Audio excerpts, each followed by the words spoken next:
പിതാവിൻ്റെയും പുത്രൻ്റെയും പരിശുദ്ധാത്മാവിൻ്റെയും നാമത്തിൽ ആമേൻ. എൻ്റെ പ്രിയപ്പെട്ടവർ, ഇന്ന് ഏപ്രിൽ 3-ാം തീയതി വ്യാഴാഴ്ച നമുക്ക് പ്രാർത്ഥിക്കാം. അമ്മേ പരിശുദ്ധമ്മേ, അമ്മേ പരിശുദ്ധമേ, ദൈവമാതാവേ, കൃപാസനത്തിലൂടെ ഞങ്ങൾക്കും ഞങ്ങളുടെ ദേശത്തിനും അമ്മ മധ്യസ്ഥം തേടി തന്ന എല്ലാ അനുഗ്രഹങ്ങൾക്കും കൃപകൾക്കും ഞങ്ങളിപ്പോൾ ഹൃദയം നിറഞ്ഞ നന്ദി പറയുന്നു. അമ്മേ പരിശുദ്ധമേ, ദൈവമാതാവേ, 2004 ഡിസംബർ 7-ാം തീയതി ഉച്ചകഴിഞ്ഞ് 2:30 കൃപാസന സംഭവിച്ച അമ്മയുടെ പ്രത്യക്ഷപ്പെടലിനെ കുറിച്ച് തിരുസഭയ്ക്ക് സമർപ്പിച്ചിരിക്കുന്ന പഠനരേഖകളുടെ മേൽ സഭാത്മകമായ പഠനങ്ങൾ ആരംഭിക്കുവാൻ ഞങ്ങൾ പ്രാർത്ഥിക്കുന്നു. അമ്മേ പരിശുദ്ധമേ, ഭൂസ്വർലോകങ്ങളുടെ രാജ്ഞിയായ അങ്ങയ്ക്ക് ഭൗമ സംരക്ഷണത്തിനായി പ്രപഞ്ച പ്രകൃതിയെ തന്നെ തിരുസഭ പ്രതിഷ്ഠിക്കുവാൻ ഈ പ്രത്യക്ഷീകരണം വഴി ഇടയാക്കണമേ. പരിശുദ്ധമേ, ജപമാല മാതാവേ, സകല കൃപാസന പ്രാർത്ഥനകളോടും ചേർത്ത് ഞങ്ങളിപ്പോൾ പ്രാർത്ഥിക്കുന്ന ഈ കുടുംബത്തിന്റെ പ്രത്യേക നിയോഗം മക്കളെ.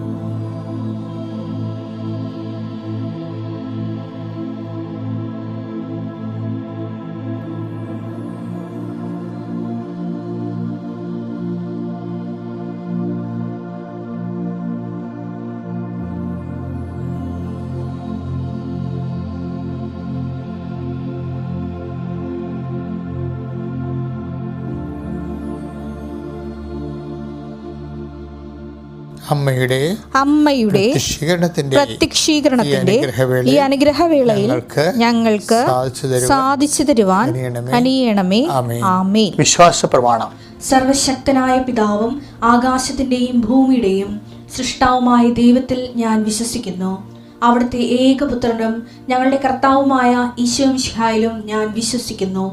ഈ പുത്രൻ പരിശുദ്ധാത്മാവിനാൽ ഗർഭസ്ഥനായി കന്യകാമറിയത്തിൽ നിന്ന് പിറന്ന് പൊന്തിയോസ് പീലാത്തോസിന്റെ കാലത്ത് പീഡകൾ സഹിച്ച് കുരിശിൽ തറയ്ക്കപ്പെട്ട് മരിച്ച് അടക്കപ്പെട്ട് പാതാളങ്ങളിൽ ഇറങ്ങി മരിച്ചവരുടെ ഇടയിൽ നിന്ന് 3-ാം നാൾ ഉയർത്ത് സ്വർഗത്തിലേക്ക് എഴുന്നള്ളി സർവശക്തിയുള്ള പിതാവായ ദൈവത്തിന്റെ വലതുഭാഗത്തിരിക്കുന്നു. അവിടെ നിന്ന് ജീവിക്കുന്നവരെയും മരിച്ചവരെയും വിധിക്കുവാൻ വരുമെന്നും ഞാൻ വിശ്വസിക്കുന്നു. പരിശുദ്ധാത്മാവിലും ഞാൻ വിശ്വസിക്കുന്നു. വിശുദ്ധ കത്തോലിക്കാ സഭയിലും പുണ്യവാന്മാരുടെ ഐക്യത്തിലും പാപങ്ങളുടെ മോചനത്തിലും ശരീരത്തിന്റെ ഉയർപ്പിലും നിത്യമായ ജീവിതത്തിലും ഞാൻ വിശ്വസിക്കുന്നു. ആമേൻ. സ്വർഗ്ഗസ്ഥനായ ഞങ്ങളുടെ പിതാവേ, അങ്ങയുടെ നാമം പൂജിതമാകണമേ. അങ്ങയുടെ രാജ്യം വരണമേ. അങ്ങയുടെ തിരുമനസ് സ്വർഗത്തിലെ പോലെ ഭൂമിയിലും ആകണമേ. അന്നു വേണ്ടുന്ന ആഹാരം ഇന്ന് ഞങ്ങൾക്ക് തരണമേ. ഞങ്ങളോട് തെറ്റ് ചെയ്യുന്നവരോട് ഞങ്ങൾ ക്ഷമിക്കുന്നത് പോലെ ഞങ്ങളുടെ തെറ്റുകൾ ഞങ്ങളോടും ക്ഷമിക്കണമേ. ഞങ്ങളെ പ്രലോഭനത്തിൽ ഉൾപ്പെടുത്തരുതേ, തിന്മയിൽ ഞങ്ങൾ രക്ഷിക്കണമേ. ആമേൻ. നന്മ നിറഞ്ഞ മറിയമേ, സ്വസ്തി. കർത്താവ് അങ്ങയുടെ കൂടെ സ്ത്രീകളിൽ അങ്ങ് അനുഗ്രഹിക്കപ്പെട്ടവളാകുന്നു. അങ്ങയുടെ ഉദരത്തിൻ ഫലമായി ഈശോ അനുഗ്രഹിക്കപ്പെട്ടവനാകുന്നു. പരിശുദ്ധ മറിയമേ, തമ്പുരാന്റെ അമ്മേ, പാപികളായ ഞങ്ങൾക്ക് വേണ്ടി ഇപ്പോഴും ഞങ്ങളുടെ മരണസമയത്തും തമ്പുരാനോട് അപേക്ഷിക്കണമേ. ആമേൻ. എൻ്റെ പ്രിയപ്പെട്ടവർ, ഞാൻ എപ്പോഴും പ്രാർത്ഥിക്കുമ്പോൾ ഞാൻ നിങ്ങളെ ശാസ്ത്രിക്കണം. അച്ഛൻ എന്താ ഈ പ്രാർത്ഥന ആവർത്തിക്കണം ചോദിക്കരുത്. എന്താ കാര്യം വെച്ച് കഴിഞ്ഞാൽ ഈ പ്രാർത്ഥന ഇങ്ങനെ കർത്താവ് എനിക്ക് അഭിഷേകമായി തന്നിരിക്കുകയാണ്. ഞാൻ ഒന്നും പ്രാർത്ഥിച്ചില്ലെങ്കിലും ഇത്രയും കാര്യം ഞാൻ പ്രാർത്ഥിച്ചാൽ മതി. എന്താ കാര്യം എന്നറിയാമോ?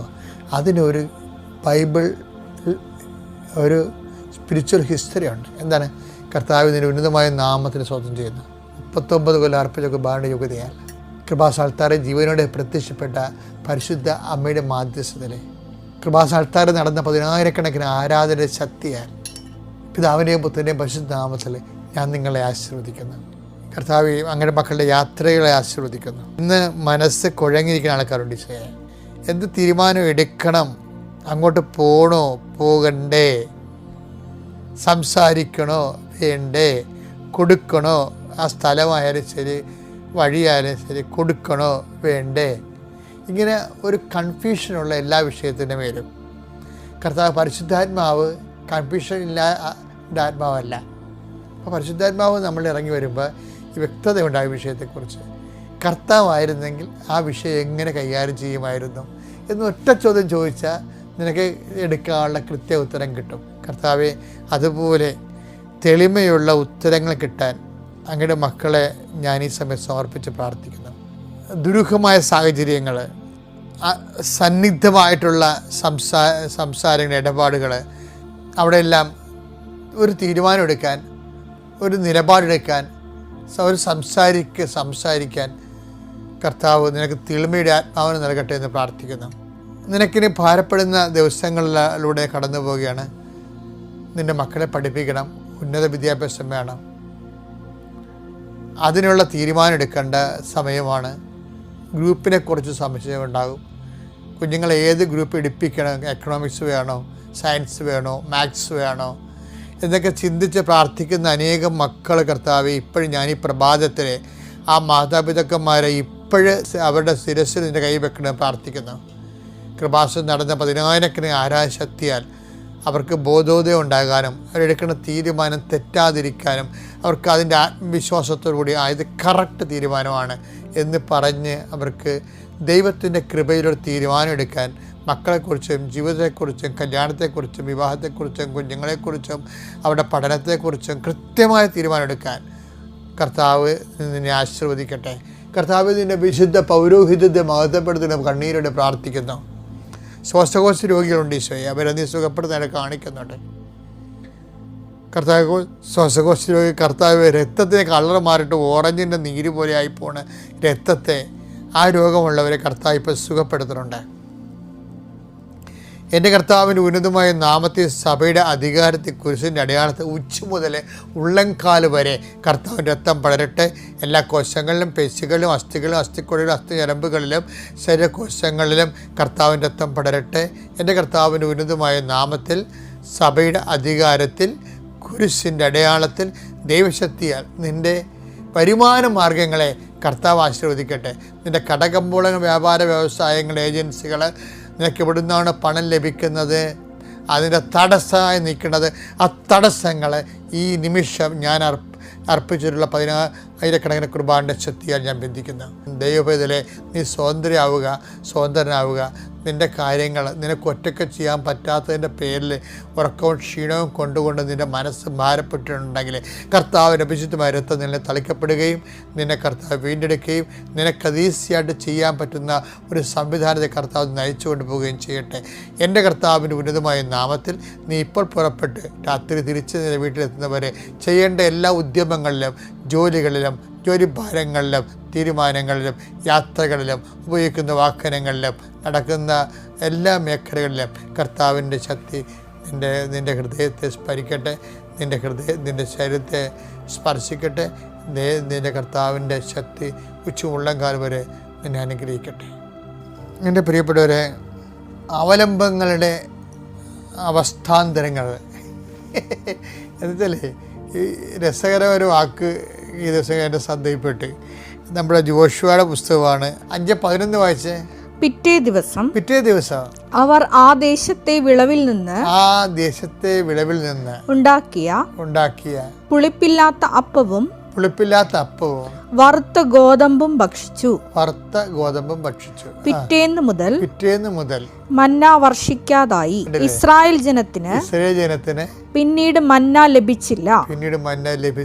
അവർ ആ വർഷം മുതൽ കാനാൻ ദേശത്തെ ഫലങ്ങൾ കൊണ്ട് ഉപജീവനം നടത്തി. അവര് കാനാൻ ദേശത്ത് ഗിൽഗാലിലെത്തി. ഇസ്രായേൽ ജനം അവിടുത്തെ ഭൂമിയിലൊക്കെ ആശ്രയിക്കാൻ തുടങ്ങിയപ്പോൾ ഭൂമിയുടെ ഉൽപ്പന്നങ്ങളിലുമൊക്കെ ഫലങ്ങളിലും ഫലമൂലാദികളിലുമൊക്കെ ആശ്രയിക്കാൻ തുടങ്ങിയപ്പോൾ ടക്ക് എന്ന് സ്വിച്ചിട്ടതുപോലെ മന്ന നിന്നുപോയി. അത് സ്വാഭാവികമായ കാര്യമാണ്, നല്ല കാര്യമാണ്. It's okay. അവർ വിലയെടുത്ത് അധ്വാനിച്ച് കഴിയട്ടെ, നല്ല കാര്യമല്ലേ. പക്ഷേ കർത്താവിന് രണ്ട് തരം അനുഗ്രഹങ്ങളുണ്ടേ. അധ്വാനിച്ച് ജീവിക്കുന്നത് കർത്താവ് ആദ്യമേ തന്നെ നെറ്റിലെ വിയർപ്പ് കൊണ്ട് അപ്പം ഭക്ഷിക്കാൻ മനുഷ്യനെ ആസ്വദിക്കുന്നുണ്ട്. പക്ഷേ നെറ്റിലെ വിയർപ്പ് കൊണ്ട്, നമ്മുടെ അധ്വാനം കൊണ്ട് തന്നെ ജീവിതത്തിലെ എല്ലാ നമുക്ക് ആവശ്യമായ എല്ലാ കാര്യങ്ങളും നിറവേറുമോ? I don't think so. നല്ല ചെറിയ പറയല്ലേ, എൻ്റെ ഇപ്പോൾ ഈ പരീക്ഷയൊക്കെ കഴിഞ്ഞില്ലേ, എൻ്റെ അച്ഛ ചിലപ്പോൾ അമ്മമാരും മക്കളെയും കൊണ്ടുവരും. എൻ്റെ അച്ഛാ ഞാനും കൂടി രാത്രി മുഴുവൻ അവൻ്റെ കൂടെ ഇരുന്ന് പഠിച്ചതാണ്. കുഞ്ഞ് പഠിക്കണുണ്ട് അച്ഛാ, പക്ഷെ പരീക്ഷയ്ക്ക് മാർക്കില്ല. ഇതല്ലേ സംഭവം. അത് കുഞ്ഞിന് മാത്രമല്ലല്ലോ ആ പ്രശ്നം. നമ്മൾ അധ്വാനിക്കുന്നു അല്ലേ? ജെറമിയ 12:13 എടുത്തേ, 12:13 വാക്യം.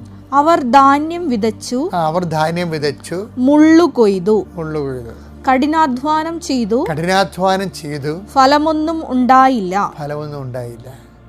അപ്പം അത് ഇങ്ങനെ സംഭവിക്കാം.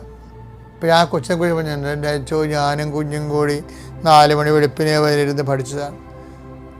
ആ മടിയനായിട്ടും പഠിക്കാതിരുന്നില്ല, പഠിച്ചാ, പക്ഷേ പരീക്ഷയിൽ മാർക്കില്ല അവനെന്ന് പറയും. അപ്പോൾ ഇതാണ് അതിൻ്റെ വിഷയം എന്ന് വെച്ച് കഴിഞ്ഞാൽ, ചില ആൾക്കാർക്ക് അവർ ഒത്തിരി അധ്വാനിക്കും, പലതരത്തിലും ഉള്ള ജോലികൾ ചെയ്യും, പക്ഷേ ജോലി മാത്രമേ ഉണ്ടാകത്തുള്ളൂ.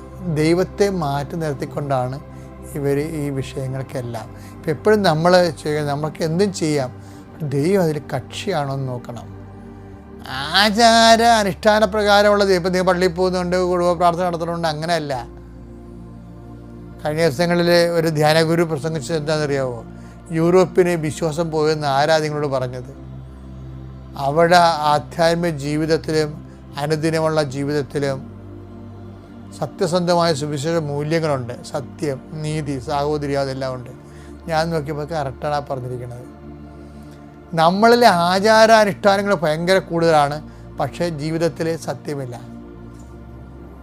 അപ്പോൾ ഞാൻ പറഞ്ഞതിൻ്റെ ഉദ്ദേശം എന്ന് വെച്ച് കഴിഞ്ഞാൽ, നമ്മൾ അധ്വാനിക്കുമ്പോൾ പക്ഷേ നമ്മൾ ദൈവം കൂടി അതിൻ്റെ അകത്ത് കക്ഷിയായിരിക്കണം. അല്ലെങ്കിൽ ഇത് പറയും, അവർ കഠിനാധ്വാനം ചെയ്തു പക്ഷെ മുള്ളു കൊയ്തെന്ന് പറയത്തില്ലേ.